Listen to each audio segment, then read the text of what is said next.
दोस्तों, आप लोग देख रहे होंगे सीटेट सुपर क्लासेज। तो चलिए आज का टॉपिक है हमारा समाजीकरण। तो समाजीकरण सबसे इम्पोर्टेंट है और एग्ज़ाम में आना ही आना है समाजीकरण से क्वेश्चन। तो जितने भी हमारे नए दोस्त लोग हैं सभी आदमी क्या करेंगे, हमारे चैनल को सब्सक्राइब कर लेंगे और बेल आइकन को प्रेस कर लेंगे ताकि जो भी नया वीडियो होंगे वो क्या होगा आपके पास चला जाएगा।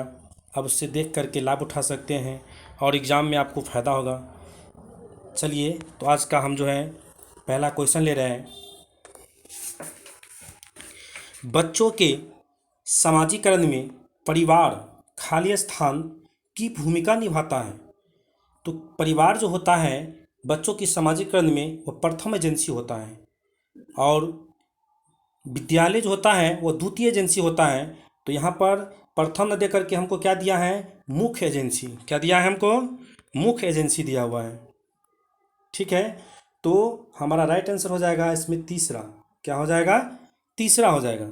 गौण वाहक होता है। कैसा होता है, गौण वाहक होता है, मुख्य वाहक होता है। सॉरी, गौण वाहक हो जाता है हमारा दूसरा एजेंसी अगर पूछता तो क्या लिखते हैं यहाँ पर हम, गौण वाहक लिखते हैं। अगर प्रथम या परिवार पूछा है तो मुख्य हो जाएगा। इस प्रकार से हम आगे बढ़ेंगे दूसरा क्वेश्चन पर। दूसरा क्वेश्चन है, निम्नलिखित में से कौन प्राथमिक समाजीकरण का माध्यम है। मीडिया, दूसरा में है परिवार, तीसरा है विद्यालय, चौथा है सरकार। तो हमारा राइट आंसर क्या हो जाएगा, प्राथमिक समाजीकरण पूछा है तो प्राथमिक होता है परिवार। क्या होता है, परिवार। अब ये बताया है इससे पहले क्वेश्चन में कि अगर प्राथमिक पूछेगा तो परिवार में टिक मारेंगे, अगर गौण पूछे या द्वितीयक पूछेगा तो हम क्या करेंगे, मीडिया या विद्यालय सरकार में टिक मारेंगे। ठीक है, चलिए अब हम तीसरे क्वेश्चन पर जा रहे हैं। ये सारे क्वेश्चन प्रीवियस ईयर के क्वेश्चन हैं और यहीं से सीटेट का जो 2021-22 में ऑनलाइन का एग्ज़ाम हुआ है उसमें भी यहीं से पूछा है, वो भी अभी आगे क्वेश्चन आपको मिलेगा। और तीसरा क्वेश्चन क्या है, देखिए निम्नलिखित में से कौन सा द्वितीयक समाजीकरण एजेंसी का उदाहरण है। फिर यहाँ गया क्या चीज़, द्वितीय नहीं, यहाँ पे आ गया द्वितीय समाजीकरण एजेंसी का कौन सा वाहक है या उदाहरण है। तो प्रथम में है परिवार एवं पास पड़ोस, दूसरा में है परिवार एवं मीडिया, तीसरा में है विद्यालय एवं मीडिया, चौथा में है मीडिया एवं पास पड़ोस। तो देखिए हमसे तो पूछा है दूसरा, तो दूसरा पूछा है तो दूसरा में हमको परिवार तो नहीं होगा। चलिए इसी दूसरा में भी परिवार दे दिया, ये भी नहीं होगा। चौथा में भी पास पड़ोस दिया, ये भी नहीं होगा। यहाँ पर हमारा राइट आंसर क्या हो जाएगा, तीसरा। क्या हो जाएगा, तीसरा। जहाँ विद्यालय एवं मीडिया दिया हुआ है ये हमारे समाजीकरण का कैसा एजेंसी होता है, द्वितीय एजेंसी होता है। तो हमारा राइट आंसर क्या हो जाएगा, तीसरा। चलिए अब हम चौथा क्वेश्चन पर पहुँचते हैं। चौथा क्वेश्चन क्या दिया गया है, चौथा क्वेश्चन है विद्यालय बच्चों को नए व्यवहार और नियम सिखाता है और उससे इसी अनुरूप प्रक्रिया की अपेक्षा करता है। विद्यालय समाजीकरण की खाली स्थान संस्था के रूप में कार्य कर रहा है। तो विद्यालय जो है समाजीकरण की कौन सी एजेंसी के अंतर्गत आता है। प्रथम में है विश्लेषण, द्वितीय में है प्राथमिक, तृतीय में है संरचनात्मक और चौथा में है द्वितीय। तो बताइए इसमें से राइट आंसर कौन सा होगा, प्रथम होगा या द्वितीय होगा या तृतीय होगा या चतुर्थ होगा, कौन सा होगा। तो विद्यालय जो है हमारे समाजीकरण के अंतर्गत द्वितीय एजेंसी के अंतर्गत आते हैं। किसके अंतर्गत आते हैं, द्वितीय एजेंसी के अंतर्गत आते हैं। ठीक है, विद्यालय जो है हमारा द्वितीय एजेंसी के अंतर्गत आते हैं। चलिए अब हम आएंगे पांचवा क्वेश्चन पर। पांचवा क्वेश्चन क्या है कि समाजीकरण वह प्रक्रिया है जिससे बच्चे व वयस्क सीखते हैं। क्या सीखते हैं, पहला में परिवार से, दूसरा में विद्यालय से, तीसरा में श्रेष्ठ जनों से, चौथा में कहता है ये सभी से।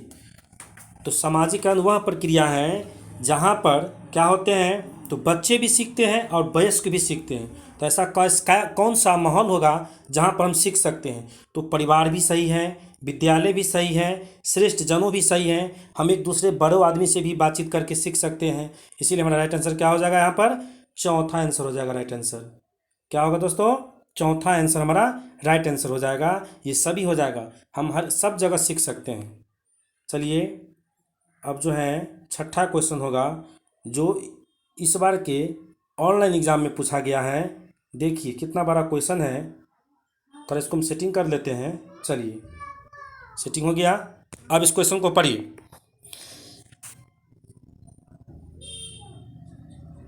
चलिए छठा क्वेश्चन है जिसको हम 26 लिखे हुए हैं। कथन कहता है और कारण वाला क्वेश्चन पूछा है। तो कथन कहता है कि शहरों में बच्चों का बहुत सारा खेल उन रियलिटी टीवी शो पर आधारित होता है जो वो देखते हैं। बिल्कुल सही बात है, जो बच्चे जो टीवी शो में देखते हैं उसके आधार पर वो अपना एक्टिविटी करते हैं। आगे कह रहा है, तर्क में कह रहा है कि इन दोनों परिवार और साथियों के अतिरिक्त मीडिया बच्चों के समाजीकरण का एक महत्वपूर्ण माध्यम बनता जा रहा है। ये भी बात क्या है? सत्य है। और एक की क्या करता है यार? व्याख्या कर रहा है। इसीलिए हमारा कौन सा सही हो जाएगा? पहला सही हो जाएगा। यहाँ पर क्या करता है? ये व्याख्या करता है। तो हमारा क्या आंसर हो जाएगा? पहला आंसर हो जाएगा। ए और आर दोनों सही है, और आर जो है एक की क्या करता है? सही व्याख्या करता है। इसीलिए राइट आंसर कितना हो जाएगा? एक हो जाएगा। चलिए अगला क्वेश्चन पर चलेंगे हम। सातवां क्वेश्चन है, फिल्मी और विज्ञापनों से व्यवहार के जेंडर उपयुक्त तरीकों के बारे में बहुत संकेत मिलते हैं। यह समाजीकरण की खाली स्थान संस्था के रूप में और खाली स्थान की भूमिका पर प्रकाश डालता है। तो बताइए इसमें से कौन सा आंसर होगा?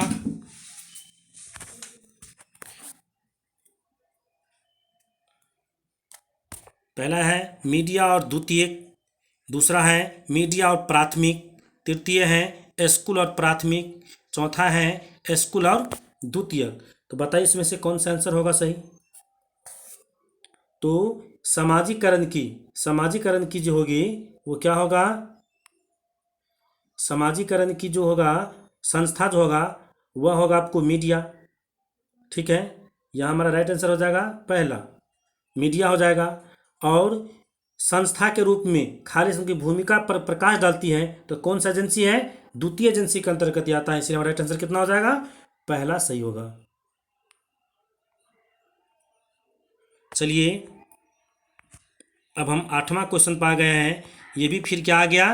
रिलेशन से और कथन से है।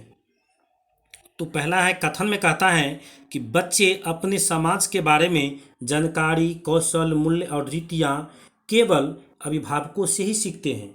ऐसा नहीं होता है कि एक ही व्यक्ति से हम सीखते हैं। ठीक है, ये बात हमारा क्या है? गलत है। और आगे क्या कहता है तर्क में कि बच्चों का समाजीकरण एक सरल व रैखिक प्रक्रिया है। ये गलत बात है, बिल्कुल गलत है, क्योंकि बच्चे का सब समाजीकरण होता है एक सरल रेखा पर ही नहीं ले जा सकता उसको। हम वातावरण से उसको कांटेक्ट कराएंगे ताकि एक दूसरे से बात करके सीख सकते हैं। इसीलिए हमारा क्या हो जाएगा राइट आंसर? यहाँ पर तीसरा होगा हमारा राइट आंसर। क्योंकि ए और आर क्या है? दोनों के दोनों गलत कथन दिए हैं। इसीलिए हमारा राइट आंसर कितना हो जाएगा? तीसरा हो जाएगा। अगला क्वेश्चन पर चलेंगे हम। ये 9वां क्वेश्चन है और आज का वीडियो का लास्ट क्वेश्चन है। इससे आगे आप लोग देखेंगे दूसरे वीडियो में। चलिए, निम्नलिखित में से कौन सा बच्चों के समाजीकरण का प्राथमिक कारक है? फिर देखो, एग्जाम में प्राथमिक और द्वितीय कारक से क्वेश्चन तो आना ही आना है। ऐसा कोई भी पेपर सीटेट का नहीं हुआ है जहां पर प्राथमिक और द्वितीयक से क्वेश्चन नहीं आया होगा। ठीक है, तो देखिए यहाँ पर क्या पूछ रहा है हमको? प्राथमिक कारक। तो प्राथमिक कारक कौन सा होगा? ऑप्शन में देखिए, माता पिता एवं कार्यस्थल, निकटस्थ परिवार, पुस्तकें और पत्रिकाएं, अस्पताल के कर्मचारी। तो कौन सा होगा? यहाँ पर देखिए, हम परिवार के प्राथमिक जब ये पूछा तो परिवार आपको कहाँ नजर आ रहा है? दूसरा में। इसलिए हमारा राइट आंसर क्या हो जाएगा? दूसरा। क्या हो जाएगा? दूसरा हमारा राइट आंसर हो जाएगा निकटस्थ परिवार, यानी कि परिवार के निकट में ही हम प्रथम समाजीकरण का ग्रहण करते हैं। ठीक है, चलिए तो आज का हमारा क्वेश्चन हुआ खत्म, और अगले क्वेश्चन जो है अगले वीडियो में हम आपको दिखाएंगे। धन्यवाद।